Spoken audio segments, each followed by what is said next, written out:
मतगणना से पहले कांग्रेस बीजेपी अलर्ट।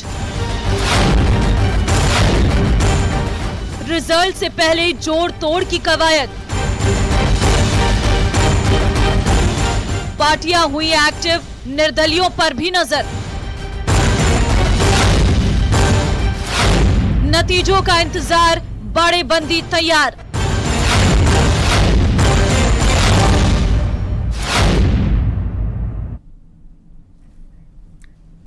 और नतीजों का इंतजार, बाड़े बंदी तैयार। नमस्कार, शाम के 5 बज चुके हैं और बिग इलेक्शन फाइट में आपका बहुत बहुत स्वागत है।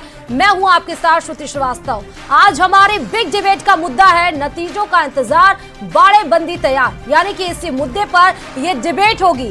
ये तो आपको मालूम ही हो गया होगा कि राजस्थान चुनाव के नतीजे कल आएंगे, लेकिन सियासी दलों ने उसकी तैयारी अभी से ही शुरू कर दी है। बीजेपी और कांग्रेस ने उन बागियों से संपर्क साधा है जो जीतने की स्थिति में है। अशोक गहलोत और वसुंधरा राजे निर्दलियों से संपर्क साध रहे हैं।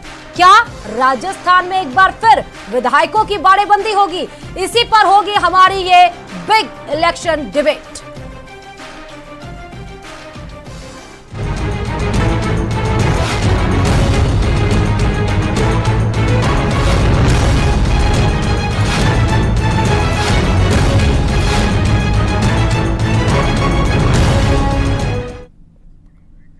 और इस बिग इलेक्शन डिबेट में हमारे साथ तमाम मेहमान मौजूद हैं। कुछ जयपुर स्टूडियो से, कुछ यहाँ यानी कि नोएडा के स्टूडियो में मौजूद हैं। उन सब का इंट्रोडक्शन कराते हुए और चर्चा की शुरुआत करते हैं। आज डिबेट में जानेंगे बहुत सारे प्रश्न के जवाब। हमारे साथ पूजा कपिल मिश्रा, प्रवक्ता बीजेपी, जो कि जयपुर स्टूडियो से जुड़ी हुई हैं। राजेंद्र आर्य, प्रवक्ता कांग्रेस, जो कि जयपुर स्टूडियो से जुड़े हुए हैं। आपको ये भी बता दें कि महेश शर्मा, जो कि वरिष्ठ पत्रकार हैं, जो कि हमारे साथ जुड़े हुए हैं। राकेश गोयल जी, राजनीतिक विश्लेषज्ञ हैं, जो कि नोएडा स्टूडियो में इस समय मेरे साथ मौजूद है। आप सभी का स्वागत करते हुए सबसे पहले मैं आपके पास आना चाहूंगी पूजा जी।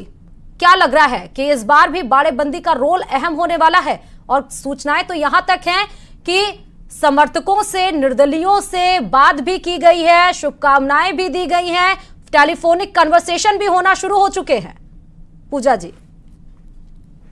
श्रुति जी, एक बहुत शानदार पूर्ण बहुमत की, एक जिसे कहते हैं एक बड़ा समर्थन, बड़ा मत भारतीय जनता पार्टी को मिल रहा है और एक हम प्रचंड बहुमत की सरकार बनाने जा रहे हैं। और रही संपर्क और उसके बाद तो जो हमसे संपर्क है, हम पहले भी कहते हैं, जो हमारे विचार को, इस भारतीय जनता पार्टी की विचारधारा को, राष्ट्रवाद के लिए जो भी आना चाहे, हमारी भारतीय जनता पार्टी सदैव बाहें खोलकर स्वागत करती रही है। लेकिन हम एक पूर्ण बहुमत की सरकार बना रहे हैं, प्रचंड बहुमत की सरकार बना रहे हैं। हमें किसी की आवश्यकता नहीं रहेगी। हमें जनता ने पूरा आशीर्वाद दिया है। यहाँ नेताओं के या मोदी जी के प्रोग्रामों में आने वाली भीड़ ने पूर्ण समर्थन दिया है। बहुत सारे एग्जिट पोल में आप बढ़त तो दिखा रहे हैं, लेकिन बहुत सारे ऐसे एग्जिट पोल हैं जिसमें कांग्रेस की बढ़त होती हुई दिख रही है। तो वो तमाम नाम, चाहे चंद्र सिंह भाटी हो, चाहे वो रविंद्र सिंह भाटी हो, प्रियंका चौधरी हो, जिनको भरोसा था कि इस बार बीजेपी उनको टिकट दे देगी, लेकिन पत्ता काटा और निर्दलीय बागियों के तौर पर इस बार चुनावी मैदान में है। तो क्या वो साथ देंगे अगर जरूरत पड़ेगी तो? देखिए श्रुति जी, मुझे जिसे इसे कहते हैं, ये विश्वास जनता ने दिया है। ये मेरा कॉन्फिडेंस, ओवर कॉन्फिडेंस नहीं है। जनता ने एग्जिट पोल हमें पहली करके दे दिया था कि भारतीय जनता पार्टी की पूर्ण बहुमत की सरकार बना रहे हैं। हमें इस तरह की किसी तैयारी और जरूरत की आवश्यकता नहीं है। लेकिन एक चीज हमेशा है कि इस विचार से जुड़कर जो भी आना चाहेगा, उसका कभी हमारे यहाँ दरवाजे कभी उसके लिए राजेंद्र जी, मैं आपकी तरफ आते हुए, बीजेपी तो फुल कॉन्फिडेंट है। वो तो कह रही है कि उन्हें जरूरत ही नहीं पड़ेगी बाड़ेबंदी की, और वो कह रहे हैं कि जो भी वैचारिक लोग हैं वो समर्थन देंगे ही देंगे। लेकिन आप लोगों का क्या हाल है राजेंद्र जी? देखिए इति जी, जहाँ तक इस चुनाव परिणाम की बात है, तो निश्चित रूप से कल सुबह जब 8 बजे मतगणना प्रारंभ होगी और उसके बाद लगातार वो परिणाम आएंगे। लेकिन उससे पहले मैं आपको बता दूं कि राजस्थान की करीबन जो 5 करोड़ मतदाता है, उन्होंने राजस्थान की सरकार को बहुत बढ़ चढ़कर आशीर्वाद दिया है, क्योंकि ये सरकार लगातार 5 वर्षों तक उनके लोक कल्याण को या उनके जनहित को समर्पित रही और उनके हित के सारे तमाम वो काम किए जिनके लिए उनके जीवन में मतलब बुनियादी ज़रूरतों की जो चीज़ें थी उनके ऊपर बहुत ज़बरदस्त सुधार हुआ है। आज कर्मचारी बहुत बड़ा फैक्टर है, गेम चेंजर है, महिलाएं गेम चेंजर है, किसान है, पशुपालक है, तमाम जो वो लोग हैं, चाहे हमारे बुजुर्ग हैं, वो सभी लोगों ने राजस्थान की सरकार को और माननीय मुख्यमंत्री जी को आशीर्वाद दिया। और आशीर्वाद का ही है कि आपको पता होगा कि 1-2 महीने पहले तक जो स्थितियां थी, उसके बाद में जैसे जैसे सट्टा बाजार जो चीजें दिखा रहा था, लेकिन आज जो चीज आई है और फिर नतीजों को देखें तो कांग्रेस कम आ रही है, उसकी सीटें कम आ रही हैं। अगर एग्जिट पोल एग्जैक्ट नहीं भी साबित होता है, मान लीजिए कुछ आंकड़े आगे पीछे होते हैं, तो फिर क्या किंग मेकर के रूप में कौन सामने आएगा, किसके साथ जाके समर्थन करेंगे आप? देखिए इति जी, मैं आपको बता दूं कि एग्जिट पोल कभी भी एग्जैक्ट पोल नहीं हो सकता है, और उसका एक बहुत बड़ा कारण भी है, क्योंकि हमारे राजस्थान की जिस तरीके से भौगोलिक स्थितियां हैं या जो चुनाव क्षेत्र है, उसके अंदर 250 से मिनिमम भी 250 मतलब बूथ होते हैं, 300 तक भी है, कई 350 तक भी है। वहां पर आप देखिए रैंडम सर्वे भी किया, सैंपलिंग भी किया, तो आज अगर मान लो अगर 20-25 जगह पे उन्होंने पूछा भी, और आज का मतदाता इतना मुखर नहीं है कि वो अपनी बात कह दे। आज मैं आपको एक बात बता दूं कि ये जो एग्जिट पोल है, इनके उलट करके कांग्रेस पार्टी को प्रचंड बहुमत मिलेगा, क्योंकि इस बहुमत का कारण सिर्फ एक ही है कि जनता वो राहत चाहती है, जनता वो गारंटी चाहती है जो कांग्रेस पार्टी ने दी है। और लेकिन उसके उलट हमारे विपक्ष के लोग जो थे कि जिस नैरेटिव पे वो हमेशा मतलब तो ये साफ हो रहा है, आप दोनों लोगों के स्टेटमेंट से ये चीज साफ हो रही है कि जनता बिल्कुल साइलेंट है। इसका मतलब कि फुली मैंडेट किसी पार्टी को जनता ने नहीं दिया है, हाफ ऑफ मैंडेट पे अगर लटका देगी तो जनता सरकार बनाने के लिए तो 100 सीट चाहिए ना सर, सरकार बनाने के लिए 100 सीट चाहिए, तो किसका दामन थामेंगे जाके? हॉर्स ट्रेडिंग के लिए विधायकों को शिफ्ट किया जाएगा बेंगलुरु कर्नाटका कहीं पर? सुनिए, मैं आपको वही तो कह रहा हूं ना कि जनता ने वोट दिया है विकास के ऊपर, हाँ। जनता ने वोट दिया है राहत के ऊपर, तो वो राहत का वोट जब खुलेगा तब आपको पता चलेगा ना। मैं तो आपको पूरे कॉन्फिडेंस के साथ कह रहा हूं कि हम करीबन 130 से ज्यादा सीटें जीतने वाले हैं। और ये लोग जो आज तक जिनके एग्जिट पोल के ऊपर भरोसे रहे, आज तक के पुराने एग्जिट पोल आपने देखे, हमेशा के हमेशा उल्टे पड़े। तो आज मैं ये कहना चाहता हूँ, इन लोगों ने तो कुछ किया भी नहीं ना। आज भाजपा की जो सरकार थी, कहाँ किया? आप उत्तर प्रदेश के अंदर बताइए, क्या महंगाई के सिलेंडर आप 450 का सिलेंडर दे रहे हैं क्या? आप बताइए ना, आपने किसानों का क्या किया? किसानों 750 किसानों की आज उनके बारे में आप बोल रहे हो। आज युवाओं को आपने धोखा दिया, आपने 19 पेपर लीक किए, युवाओं को आपने धोखा दिया। ठीक है, मैं आऊंगी, एक दूसरे के ऊपर आरोप प्रत्यारोप का दौर लगाते रहिएगा। राकेश जी की तरफ रुख कर लेती हूँ। राकेश जी, बाड़ेबंदी का रोल बहुत ज्यादा रहा है, 2018 को भी देखे और मानेसर एपिसोड को भी देखे, जब सचिन पायलट के समर्थक टूटने वाले थे और उनके टच में खुद सीएम अशोक गहलोत थे। और अगर हम 10 जून स्पेसिफिक मैं टाइम इसलिए बता रही हूँ डेट, 10 जून 2022 को भी देखे, राज्यसभा का जब इलेक्शन होने वाला था, उस समय भी इस तरह के कवायतें राजस्थान में हमने देखी। और जिस तरह एग्जिट पोल के मैंडेट वैल्यूएशंस हमने दिखाए हैं तमाम एजेंसीज के, उसके अकॉर्डिंगली आपको क्या लग रहा है? अगर फुली फ्लैश गवर्नमेंट नहीं बनती है, अटक जाती है कांग्रेस और बीजेपी की सीटें, तो फिर क्या होगा? विधायक कहां शिफ्ट हो सकते हैं आपके नजरिए से? बाड़ेबंदी का रोल क्या रहने वाला है? देखिए, बाड़ेबंदी तो मुझे लगता है अभी राजस्थान में शुरू हो चुकी है। हाँ। और अशोक गहलोत जी तो खैर इसके मास्टर हैं, क्योंकि पिछले 3-4 बार हमने उनको देखा भी किस तरीके से उन्होंने अपनी सरकार को गिरने से बचाई थी बाड़ेबंदी के अपने एजेंडे के थ्रू। और कहीं ना कहीं मुझे बीजेपी का लगता है कि मैंडेट शायद आ सकता है, और कांग्रेस का थोड़ा कॉन्फिडेंस कम भी लग रहा है, क्योंकि जैसे पहले 156 सीटों का दावा था, फिर वो कल घट के 105-10 पे आ गए, और आज जैसे खात्रियावास जी ने बोला कि हम 100 के आसपास पहुंच जाएंगे। तो मुझे लग रहा है कि शायद धीरे धीरे वो एक्सेप्ट कर रहे हैं इस चीज को कि हमें बाहर से ये समर्थन लेना पड़ सकता है, हमारे पास शायद पूर्ण बहुमत ना मिले। और इसके लिए उन्होंने अपनी लामबंदी भी शुरू कर दी है, काफी लोगों से उन्होंने संपर्क भी किया, और कुछ ऐसी अस्पष्ट खबरें भी ऐसी आ रही हैं कि शायद कुछ लोगों को उन्होंने बाहर रिजॉर्ट्स में शिफ्ट कर दिया है, और कुछ लोगों से उनकी बातचीत चल रही है पर्सनल लेवल पे। मीडिएटर्स को, बीच के कॉमन जो लोग होते हैं दोनों को जानने वाले, उनको बैठा के अपने फेवर में बात करने की, अपने फेवर में लाने की कोशिश की जा रही है। पर जो भी निर्दलीय हैं या जो भी अदर दल होंगे, जिसकी जो विचारधारा से सहमत होगा, जिसको अपना जहां पे अच्छा भविष्य दिखेगा, वो आदमी वहीं पे अपना, देखो कोई अभी मना कोई किसी को भी नहीं करेगा। अगर बीजेपी भी किसी से संपर्क करेगी तो उसको भी हाँ करेंगे, कांग्रेस वाले को भी हाँ करेंगे।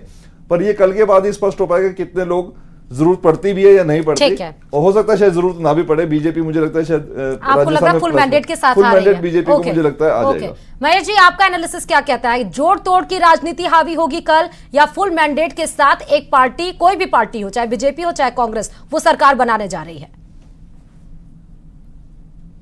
भी सर्वे अभी जो आए, पूर्वानुमान जो नतीजे आए थे, उसमें यही एक मुख्य मुद्दा उठा कि इस बार कांटे की टक्कर है, और ये दोनों ही दल मानते हैं कि इस बार कांटे की टक्कर भी है, और एग्जिट पोल भी यही बोल रहे हैं। अब सवाल आता है कि अगर समय रहते हुए अगर कोई भी दल जो सत्ता बनाने के नजदीक होगा, वो ये कोशिश ये करेगा कि किसी न किसी तरह से अपने जो बागी हों या निर्दलियों से संपर्क किया जाए। होता ये देखिए, पिछली बार भी अगर 2018 में भी है कि गहलोत साहब ने अपनी चतुराई से, मतलब राजनीतिक चतुराई की वजह से उन्होंने जिस तरह से सत्ता अपनी कायम की, और हर मोड़ पे, मतलब चाहे वो पायलट का जो बगावत हो या और कोई संकट में आई है सरकार, तो उन्होंने बड़ा मैनेज किया है इसको।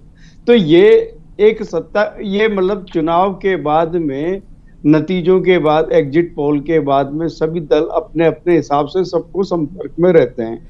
अब आता है कि जो जहां जिसकी पहले तो सिचुएशन ये देखी जाती है कि हमारे को कितने की आवश्यकता है, किसी को कम की आवश्यकता है कि किसी को ज्यादा की आवश्यकता है। तो आजकल सत्ता में, ये सत्ता प्राप्ति के लिए पैसों की भी, थैलियों की भी, मतलब क्या, थैली और पद, ये दोनों के दोनों मतलब दौड़ लगाते हैं, और जो भी दल इसमें बाजी मार जाता है वो सत्ता पे आरूढ़ हो जाता है। आपने ये भी देखा होगा कि आजकल जो एक नया हमारे देश के अंदर एक जिस तरह से सत्ता प्राप्ति के एक नए तरीके भी खोजे जा रहे हैं, किस तरह सरकार जो बनी हुई सरकार को, उसको मतलब क्या कहते हैं, तोड़ फोड़ करके वापस से नए मतलब क्या कहते हैं अपनी तरफ नई सरकार बन जाती है। तो ये आज राजनीति के एक बड़े हथकंडे, ये बड़े हथियार हो गए हैं। तो मेरा तो यही कहना है कि, और मेरा मानना यह है कि अगर कोई दल, जैसे कि कांग्रेस का दावा है कि हमारी जो उपलब्धियां हैं उसके ब्याह पे हम पूर्ण बहुमत से आ रहे हैं, ये उनका दावा है। उसी तरह बीजेपी को ये दावा कर रही है कि हम 135 या जितनी भी सीटें आ रही है, तो उससे ऐसा दावेदारी लग रही है कि जो कहाँ तो पौने 200 सीटें, 180 सीटें, 156 सीटें, ये वगैरह के दावे दोनों दलों की ओर से लगाए जा रहे थे, वो धीरे धीरे नीचे आ रहे हैं। इसका मतलब टफ फाइट है, ये तो आगे नतीजा है। और टफ फाइट नतीजे से ऐसी सूरत में बहुत जरूरी हो जाता है कि निर्दलियों से और अपने ही पार्टी के जो बागी है, जिन्हें टिकट नहीं दिया, तो बागी होकर के जहाँ त्रिकोणीय या चतुष्कोणीय जो मुकाबले हैं, और जीतने वाले, वो उनमें से भी जीतने वाले जो हम प्रत्याशी, उनसे संपर्क साधा जा रहा है। और उसके बाद में ये भी मान के जो आपने बताया कि जो भी संभावित बाड़ेबंदी है, उसके लिए वो अपने अपने इलाकों में उनको संपर्क कर रहे हैं। ठीक है। मैं पूजा जी आपके पास आ रही हूँ, क्योंकि संभावनाएं तो हर जगह पर, अब संभावनाएं तो ये भी हैं, आप लोग जैसे कह रहे हैं कि वैचारिक लोग समर्थन दे सकते हैं, लेकिन वैचारिक मतभेद तो सीएम फेस पर भी है। मान लीजिए कि आपकी पार्टी बन जाती है, फुल फ्लेज गवर्नमेंट आ जाती है, फुल फ्लेज मैंडेट आ जाता है, तो सीएम फेस पे फिर फाइट होगी, फिर अपने अपने विधायकों को लेकर कहीं ना शिफ्ट हो जाए लोग, तो भी तो कहां सरकार बना पाएंगे आप? पूजा जी देखिए श्रुति जी, क्योंकि जिस तरह से मुलाकात है वसुंधरा राजे जी की, लोकतांत्रिक बड़ा देश है, जिस तरह से मुलाकात है राज्यपाल से वसुंधरा राजे की, वो क्या बयां कर रहे हैं? देखिए, ये एक उनकी कर्टसी विजिट, कर्टसी मीटिंग जो भी है, लेकिन जब विधायक दल की बैठक होगी, निश्चित तौर पर विधायक दल में और ऊपर हमारा पार्लियामेंट्री बोर्ड है केंद्र में, वो सब मिलकर तय करेंगे कि हमारे मुख्यमंत्री कौन होगा। और निश्चित तौर पे लोकतांत्रिक देश है, हमारी लोकतांत्रिक प्रणाली विश्व में प्रसिद्ध है, और भारतीय जनता पार्टी का आंतरिक लोकतंत्र भी सब लोग जानते हैं भली भांति। हमारे यहाँ आदेश या निर्देश नहीं आते, सब लोग बैठकर विचार करके ये क्वेश्चन तो जनता के मन में उठेगा ना। पहले तो एक विधायक का संसदीय दल, पहले तो गारंटी एक थी कि मोदी गारंटी है, पहले तो एक था कि मोदी के फेस पर आपको, मोदी जी के फेस पर आपको वोट देना है। अब तो कमल का चेहरा आपने बना दिया, तो कमल के फूल पे तो वोट तो पड़ गए, लेकिन कमल का चेहरा तो नहीं हो सकता है ना। श्रुति जी, मोदी जी भी कमल पर ही वोट मांगते हैं। हाँ। मोदी जी भी कमल के लिए कमल पर ही वोट मांगते हैं। मोदी जी भी एक कार्यकर्ता के भाव से भारतीय जनता पार्टी के कार्यकर्ता के रूप में ही काम करते हैं कि पार्टी ने उन्हें अपनी तरफ से प्रधानमंत्री जब पार्टी जीत कर आई तो वो भी सब लोगों ने मिलकर, केंद्रीय हमारे पार्लियामेंट बोर्ड ने मिलकर उनका चयन किया। मोदी जी निश्चय हमारे नेता है, करिश्माई नेता है, वो नेता है जिन्होंने आज भारत को बढ़ाया। जरूरत पड़ गई तो विधायकों को शिफ्ट करने के लिए कहीं जगह सोची है? क्योंकि जिस तरह ग्राफिक्स हमारे एनालिसिस टीम जो डाटा श्रुति जी, मैं 100% जिसे कहते हैं ना, 100% शिफ्ट कर सकते हैं आप अपने। श्रुति जी, आवश्यकता नहीं रहेगी। 101% भारतीय जनता पार्टी की प्रचंड बहुमत की सरकार आ रही है। जिस तरह से राजस्थान का कुशासन रहा है, जिस तरह से अपराधिस्तान राजस्थान रहा है, निश्चित तौर पर दोनों में से कॉन्फिडेंस किसका? बिल्कुल 100% हमारी प्रचंड बहुमत की सरकार है। ना हमें ये तैयारी करने की जरूरत नहीं है, ना हम कर रहे हैं। कौन कॉन्फिडेंस है ज्यादा, किसका कॉन्फिडेंस? ओवर कॉन्फिडेंट कोई नजर आ रहा है? ये तो यहाँ तो दोनों साफ पता चल रहा है। कोई आप कह रहे हैं कि आप फुल मैंडेट की सरकार बना रहे हैं, बीजेपी कह रही है कि वो बना रहा है। आप कह रहे हैं विकास के कार्यों पे बीजेपी कहती है विकास किया ही कहां? आप तो 19 पेपर लीक करने के चक्कर में युवाओं के भविष्य को बेकार कर गए और आप कह रहे हैं विकास के कार्य पर आप जीत रहे हैं। तो ये तो समझ में नहीं, जनता ही कंफ्यूज है, इसलिए जनता साइलेंट भी है। राजेंद्र जी, नहीं, जनता कंफ्यूज बिल्कुल भी नहीं है। जनता ने डिसाइसिव मैंडेट दिया है और जनता के सामने पूरी की पूरी है। जनता आप लोगों के कॉन्फिडेंस पे कंफ्यूज नहीं, ऐसा नहीं है कि हम तो साइलेंट है और दोनों अपना बता रहे हैं कि वो फुली मैंडेट से सरकार बना रहे हैं। अरे मेरी बात सुनिए ना, आपको पता है कि जिस तरीके से 8 करोड़ जो राजस्थान के प्रदेशवासी हैं उनके घर घर तक राजस्थान सरकार की जिस तरीके से योजनाएं पहुंची है, और जो ये यहाँ पे भी दूसरे प्रदेशों से भाजपा शासित राज्यों के मुख्यमंत्रियों ने आके प्रचार किया। अरे भाई, आप अपने प्रदेश के अंदर तो कुछ दे नहीं पा रहे और यहाँ आके आप बड़ी बड़ी बातें करते हो। प्रदेश के अलावा, राजस्थान के अलावा अगर महंगाई राहत शिविरों के माध्यम से जो राहत पूरे देश के अंदर पहुंची है तो सिर्फ राजस्थान है। आज पूरे देश के अंदर रसोई गैस का सिलेंडर राजस्थान जितना सस्ता कहीं नहीं मिलता है। राजस्थान के अंदर बुजुर्गों को 1 करोड़ बुजुर्गों को सामाजिक सुरक्षा की पेंशन मिलती है और यहां पर आपको चिरंजीवी स्वास्थ्य बीमा। दूसरे प्रदेशों का, उत्तर प्रदेश इनका बहुत बड़ा राज्य है, लेकिन उत्तर प्रदेश के लोग राजस्थान में इलाज कराने आते हैं, मध्य प्रदेश के लोग राजस्थान में इलाज कराने आते हैं। इनसे पूछिए तो सही ना, आपकी भाजपा की सरकार है कई वर्षों से, वहां पे आप वहां का मेडिकल इंफ्रास्ट्रक्चर तो सुधार नहीं पाए, बड़ी बड़ी बातें करते हो। लेकिन हकीकत बता रहा हूं, जो कि प्रवक्ता आरएलपी के, मुझे उनके पास भी जाना है। ठीक है देश को बांटने के, पूजा जी, छोटा सा रिएक्शन के सिवाय इनका कोई एजेंडा छोटा सा रिएक्शन। इतनी योजनाएं, इतनी अच्छी योजनाएं चला रहे हैं कि उसका एडवांटेज आप जहां पर सरकार है आपकी मध्य प्रदेश उत्तर प्रदेश, वो आके लेते हैं। ठीक है, ओके पूजा जी, बोलिए पूजा जी। इन्होंने मोदी जी के तस्वीरें एग्जिट पोल के फोटो से हटा दिए, अब जेपी नड्डा को बलि का बकरा बना दिया इन्होंने। मोदी जी को चेहरे को ही हटा दिया। वो लोग अब यहाँ पे ये जेपी नड्डा को बलि का बकरा। कर्नाटका के अंदर इन्होंने हार हुई, कर्नाटका के अंदर हनुमान जी ने इनके ऊपर गदा का प्रहार किया, चारों खाने चित हो गए। हिमाचल के अंदर इनको धूल चटाई। अब ये बताइए तो सही ना, इन लोगों के पास में कुछ है नहीं, देश को लूट खाया, बेच खाया, और आज यहाँ पे भ्रष्टाचार की बातें करते हैं। पूरे देश के अंदर सबसे ज्यादा भ्रष्टाचार केंद्र की योजनाओं के अंदर हो रहा है। आज इंफ्रास्ट्रक्चर की कोई प्रोजेक्ट उठा के देख लीजिए। सरकार ने कर्नाटक हिमाचल में झूठ बोलकर आए, आपके झूठ। अरे कर्नाटक के अंदर आपको कर्नाटक की जनता का अपमान मत कीजिए। ठीक है, आरोप लगाते रहिए, कल तो पता ही चल जाएगी, तस्वीरें साफ हो जाएंगी। ईवीएम जब पिटारा खुलेगा तो समझ में आ जाएगा। ठीक है, मैं शंकर लाल नारोलिया जी आपके पास आ रही हूँ। 2018 में 3 सीटें आप लेकर आए थे, खुश तो बहुत होंगे कि किंग मेकर के रूप में आप अपने आप को देख रहे होंगे। शंकर जी, तो मैडम, हम जैसे 2018 में चुनाव लड़ा पहली बार और किसी को ये लग नहीं रहा था कि राष्ट्रीय लोकतांत्रिक पार्टी इतना बड़ा। रोकना चाहूंगी शंकर जी माफी के साथ। सुरजिंदर सिंह रंधावा क्या कुछ बोल रहे हैं वो आपको सुना देते हैं, फिर चर्चा की शुरुआत करते हैं। पहले वो अपने मेंबरशिप बुलाएगा, उसके बाद ही किसी पार्टी में कर सकते। तमाम विधायकों को एक जगह बुलाया जाएगा, कल क्या? अगर हमें अपने विधायकों पर भरोसा नहीं है, जिनको हमने टिकट दी, तो उसको उठाकर भागेंगे कि कोई मेरे ख्याल अच्छी बात नहीं है और मेरे को ये ठीक भी नहीं लगता। हम पार्टी के वफादार सिपाही हैं, तो उनको जहाँ भी हैं वो कांग्रेस की रणनीति बनाने के लिए मीटिंग रखिए सर, शाम को एक मिस्त्री जी भी आ रहे हैं, आप भी आ गए हैं। नहीं, देखिए एक दिन पहले तो सभी पार्टियां मीटिंग्स करती हैं और बैठते हैं, बात करते हैं, वो तो होगी। तो मैं तो यार भी 1 साल से दिल्ली से आया हूँ, आज तो मेरे को कह रहे हो कि आज भेजा। स्वागत है। जहां मीडिया के प्रश्नों से मुखातिब हो रहे थे, मैं शंकर नारोलिया जी आपके पास आ रही हूँ। किंग मेकर के रूप में आप अपने आप को देख रहे हैं? 3 सीटें पिछली बार पाए थे, लेकिन बीजेपी का साथ था। इस बार बीजेपी का साथ नहीं है, इस बार आजाद समाज पार्टी का साथ आप लेकर आए हैं, लेकिन बीएसपी भी इस बार मैदान में उतरी हुई है। तो खुशी हो रही है कि किंग मेकर के रूप में आप अपने आप को देख रहे हैं या नहीं देख रहे हैं? मैं पूजा जी आपको रोक रही हूँ 1 मिनट। शंकर जी से मेरा सवाल है, 1 सेकेंड पूजा जी। मैडम, मैं आपकी याददाश्त से दुरुस्त कर दूं, 2018 चुनाव हमने अकेले चुनाव लड़ा था और 3 हमारे विधायक जीत के आए थे। और बाद में 2019 में जब चुनाव हुआ तो राष्ट्रीय लोकतांत्रिक पार्टी से खुद भारतीय जनता पार्टी आके उन्होंने समझौता किया। मैं उसी की बात कर रही हूँ सर। साथ तो था, मैंने आपको बोला साथ था। लोकसभा चुनाव लड़ा, मैंने आपको स्पेसिफिक डाटा नहीं। 1 second Shankar ji, let me talk to you. मैंने आपको स्पेसिफिक डाटा नहीं दिया, मैंने कहा साथ था। साथ तो आप भी कबूल रहे हैं ना? साथ तो आप भी कबूल रहे हैं, तो आप मुझे करेक्ट कैसे कर रहे हैं? मैं तो ऑलरेडी करेक्ट हूँ। राष्ट्रीय लोकतांत्रिक पार्टी अब की बार 15 से 20 सीट जीतने जा रही है और कोई भी सरकार बनाए उनकी नकेल राष्ट्रीय लोकतांत्रिक पार्टी के हाथों में रहने वाली, इसमें कोई दो राय नहीं है। तो जरूरत पड़ेगी तो किसके साथ जाएंगे, बीजेपी या कांग्रेस?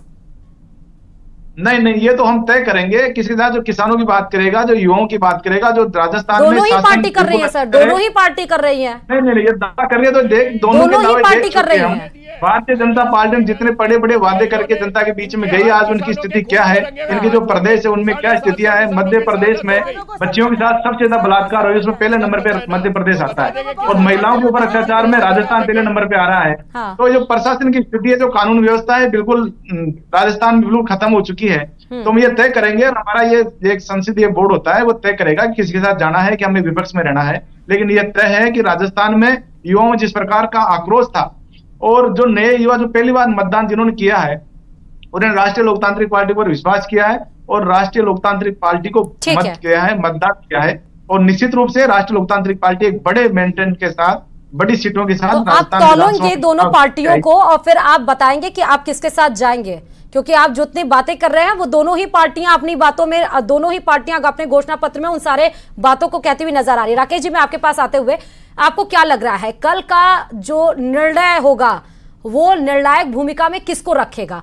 फुल फ्लेज्ड गवर्नमेंट आप तो आप बोल रहे हैं राकेश जी, लेकिन फिर भी एक एनालिसिस आपकी क्या कहती है? बाड़ेबंदी का रोल हावी होगा किंग मेकर के रूप में? आरएलपी आएगी, बीएपी आएगी, बीटीपी आएगी, बसपा भी इस बार है, कह रही है कि तीसरी पार्टी के रूप में बसपा उभर रही है। राकेश जी, देखिए, रोल जितने भी जीतने वाले कैंडिडेट होंगे, जितने भी जीतने वाले दल होंगे, सबका एक महत्वपूर्ण रोल रहेगा और ये देखना होगा किसके पास कितनी सीटें हैं। जैसे आरएलपी का अभी दावा है कि हम 15 से 20 सीटें शायद निकाल रहे हैं, मुझे लगता नहीं है। शायद 15 से 20 तो शायद पूरा ही, मुझे लगता है जो जितने भी विपक्ष है, जो निर्दलीय है, जो भी एग्जिट पोल के हिसाब से भी नजर आता है, जिसमें बागी भी हैं, अन्य राजनीतिक दल भी हैं, सबका शायद मिलके ही शायद ये आंकड़ा अगर टच होता है तो ये बड़ी फिगर होगी। तो सबका अहम रोल रहेगा। बाकी कल के बाद ये पिक्चर क्लियर होगी किसका अहम रोल रहेगा। बाकी डिपेंड करता है कि किस पार्टी को कितने ज्यादा सीटों की जरूरत रहेगी समर्थन के लिए, मैंडेट के लिए।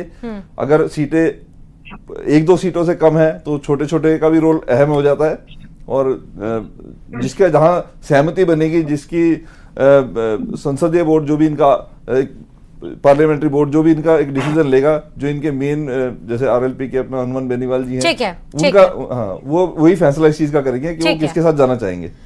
तो आज बड़े बिग डिबेट में, इलेक्शन डिबेट में, क्योंकि कल एग्जिट पोल के अकॉर्डिंगली क्या निर्णय आते हैं, क्या एग्जिट पोल ही जो बता रहे थे तमाम एजेंसीज के बीजेपी को आगे और कांग्रेस को आगे, तो देखना होगा कि कल कौन किससे आगे आने वाला है, राज बदलने वाला है या फिर रिवाज बदलेगा। अब देखना यह होगा कि बिग किंग मेकर के रूप में तमाम निर्दलीय विधायक जो उतरे हुए हैं, बागी के तौर पर उतरे हुए हैं, या जो तमाम छोटे दल हैं वो किंग मेकर के रूप में भूमिका निभा रहे हैं, या बिग मैंडेट के साथ कोई फुली फ्लेज्ड गवर्नमेंट पार्टीज बनाने जा रही है। इसके साथ ही इसी में ही फिलहाल हम डिबेट को क्लोज करेंगे। तमाम जो लोग हमारे साथ प्रवक्ता के तौर पर जुड़े हुए थे, बहुत बहुत स्वागत है आप सभी का और खबरों के लिए देखते रहिए न्यूज़ 18 राजस्थान। नमस्कार।